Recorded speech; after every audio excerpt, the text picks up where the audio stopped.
سورۃ النساء کی آیت نمبر 58۔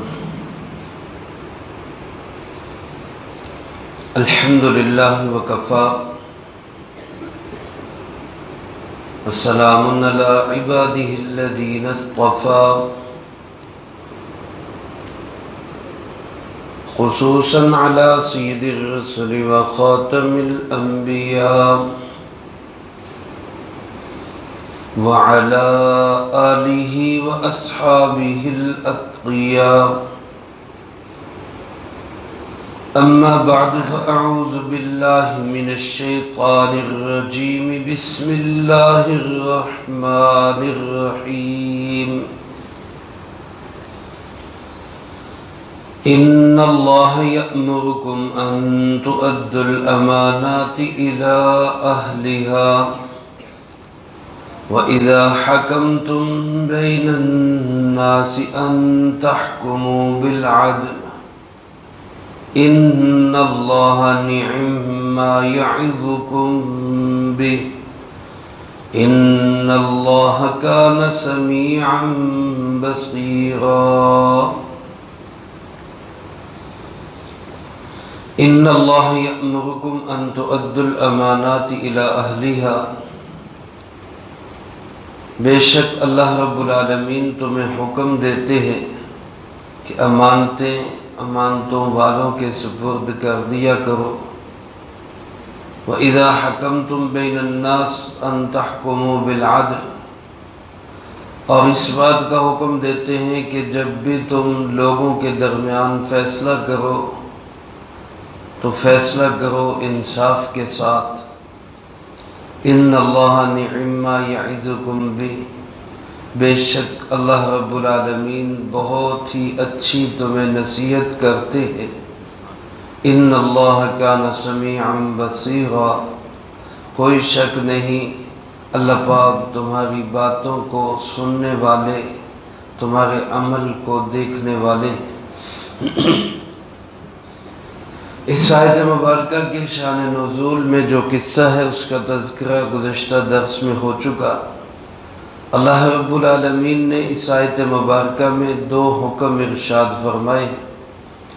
ایک حکم یہ ہے کہ امانت والوں کے سپرد کر دیا کرو، یعنی امانت میں خیانت نہ کیا کرو، اور دوسرا حکم یہ ہے کہ جب بھی کہیں لوگوں کے درمیان فیصلہ کرنے کی نوبت آئے تو فیصلہ عدل اور انصاف کے ساتھ کرو۔ یہ دو حکم عام مسلمانوں کو ہیں یا خاص حکومت کے اہلکاروں کو، حکومت بنانے والوں کو ہے؟ مفسرین کرام رحمہم اللہ کی دونوں رائے ہیں۔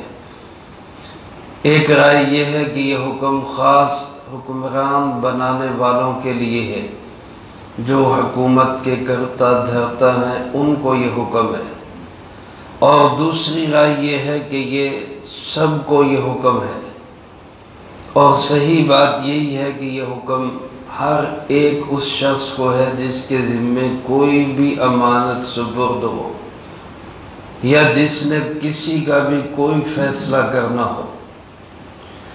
شاید اس لیے اللہ رب العالمین نے یہاں لفظ امانات جمع کے ساتھ استعمال فرمایا۔ ہمارے یہاں امانت کا مفہوم صرف یہ سمجھا جاتا ہے کہ کوئی شخص کسی کے پاس کوئی پیسے امانت رکھوا دے اور پھر وہ واپس مانگے تو اس کی امانت اس کو ادا کر دو۔ یہ بھی ایک امانت ہے، اس میں کوئی شک نہیں، اس میں بھی دیانتداری اور امانت داری کی ضرورت ہے، لیکن امانت کا مفہوم صرف اتنا نہیں ہے، بلکہ علماء نے لکھا ہے کسی کو کوئی عہدہ ملے تو یہ عہدہ بھی امانت ہے۔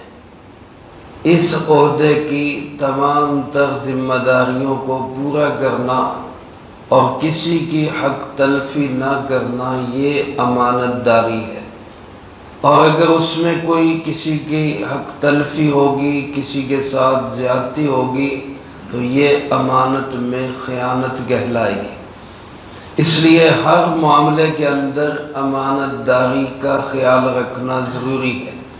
ایک حدیث پاک میں آپ صلی اللہ علیہ وآلہ وسلم نے ارشاد فرمایا المجالس بالامانہ، مجلسیں بھی امانت ہوتی ہیں، یعنی کسی مجلس میں کوئی بات ہوئی ہے تو وہ مجلس کی ہی بات ہے، اس کا اشتہار بنانا کہ جی فلاں مجلس میں یہ بات ہوئی، یہ مشورہ ہوا، یہ طے ہوا، یہ رائے آئی، وہاں یہ اختلاف ہوا، اس کا یہ اشتہار بنانا یہ خیانت ہے۔ مجلس کی بات مجلس کی حد تک رہے۔ ایک حدیث پاک میں آپ صلی اللہ علیہ وآلہ وسلم نے ارشاد فرمایا المستشار مؤتمن، جس سے مشورہ طلب کیا جائے وہ بھی امانت دار ہے۔ اب اس کی امانت کیا ہے کہ جس چیز کے بارے میں مشورہ طلب کیا جا رہا ہے وہ اس چیز کا خیال رکھے کہ میں صحیح رائے دوں، ایسی رائے نہ دوں کہ جو دیانتداری کے خلاف ہو۔ وہ سمجھ رہے کہ بات مشورہ یوں دینا چاہیے، صحیح مشورہ دینے کی بجائے اس کو غلط مشورہ دیتا ہے تو یہ امانت داری کے خلاف ہے۔ تو گویا جو بھی امانت ہو اس امانت کا صحیح حق ادا کرنا یہ شرعاً ذمہ داری ہے ہر ایک امانت کا۔ اور حدیث پاک میں کہ آپ صلی اللہ علیہ وآلہ وسلم نے منافق کی نشانیوں میں ایک نشانی یہ بیان کی ہے کہ اذا اؤتمن خان، منافق کے پاس جب امانت رکھی جاتی ہے تو وہ خیانت کرتا ہے۔ یہ منافق کی علامات میں سے ایک علامت ہے۔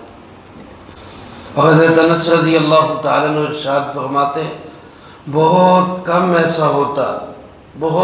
ایسا ہوتا کہ آپ صلی اللہ علیہ وسلم کوئی خطاب فرماتے، کوئی وعظ فرماتے، کوئی بیان فرماتے اور آپ اس میں یہ بات ارشاد نہ فرماتے ہوں، یعنی ایسا بہت کم ہوا۔ مطلب یہ کہ ہر بیان میں یہ بات ہوتی تھی کیا لا ایمان لمن لا امانت له، جس شخص میں امانت داری نہیں ہے اس کا کوئی ایمان نہیں ہے، ولا دین لمن لا عہد له، جس شخص میں وعدوں کی پاسداری نہیں ہے اس کا کوئی دین نہیں ہے۔ یہ دو جملے ہر بیان کے اندر اللہ کے محبوب صلی اللہ علیہ وسلم ارشاد فرمائے۔ خود ہمارے پیارے آقا جناب محمد کریم خاتم النبیین سب کہہ دے صلی اللہ علیہ وآلہ وسلم اتنے امانت دار تھے کہ جب آپ ہجرت کرنے کے لیے لوگ آپ کے گھر کا محاصرہ کر کے کھڑے اور آپ اللہ کے حکم سے ہجرت کر کے جا رہے تو جو خون کے پیاسے ننگی تلواریں لے کے گھر کا محاصرہ کیے کھڑے ہیں، ان کی امانتیں آپ کے پاس بطور امانت رکھی ہوئی، انہی کی امانتیں، اور آپ حضرت علی کرم اللہ وجہہ کو ذمہ داری دے کر سپرد کر کے کہ یہ جو باہر میرے خون کے پیاسے لوگ کھڑے ہیں ان کی امانتیں ان کے سپرد کر کے تم بھی مدینہ منورہ آ جاؤ، اس میں بھی خیانت نہیں ہوگی۔ اس لیے لوگ آپ کو صادق اور امین کے لقب سے پکارا کرتے ہیں۔ میرے محترم دوستو، ہماری بھی ذمہ داری ہے کہ ہم اپنے اندر یہی امانت پیدا کریں۔ آج کسی کو عہدہ دینا ہو، کسی کو وزیر بنانا ہو، کسی کو مشیر لگانا ہو، کسی کو جو ہے کوئی سرکاری ملازمت دینی ہو تو یہ نہیں دیکھا جاتا اس میں اہلیت ہے یا نہیں، میرٹ ہے یا نہیں ہے، یہ اس عہدے کا حقدار بھی ہے یا نہیں ہے۔ پیسے کی بنیاد پر، سفارش کی بنیاد پر، تعلق کی بنیاد پر، اپنی اس بات کو دیکھتے ہوئے کہ یہ ہمارا وفادار ہے کہ نہیں، اس بنیاد پر عہدے تقسیم کیے جاتے ہیں۔ نتیجہ کیا نکلتا ہے؟ وہی آپ صلی اللہ علیہ وسلم نے ارشاد فرمایا اذا وسد الامر الى غیر اہلہ فانتظر الساعہ، جب کوئی معاملہ نااہل لوگوں کے سپرد ہو جائے تو پھر قیامت کا انتظار کرو، یعنی اس معاملے پر پھر قیامت آئی ہے۔ آج ہماری تباہی کا ایک بڑا سبب یہ ہے کہ ہم اپنے عہدے، اپنے سارے جو منصب ہیں وہ اہلیت کی بنیاد پر تقسیم نہیں کرتے، تعلقات کی بنیاد پہ تقسیم کرتے، میرٹ کی بنیاد پر ڈیوٹیاں نہیں لگائی جاتی، بلکہ اس کو دیکھا جاتا ہے کہ ہمارا ساتھ کون دے گا، ہمارا وفادار کون ہے۔ تو میرے محترم دوستو، جب یہ صورتحال ہوتی ہے تو پھر اگلا حکم خود بخود پامال ہو جاتا ہے۔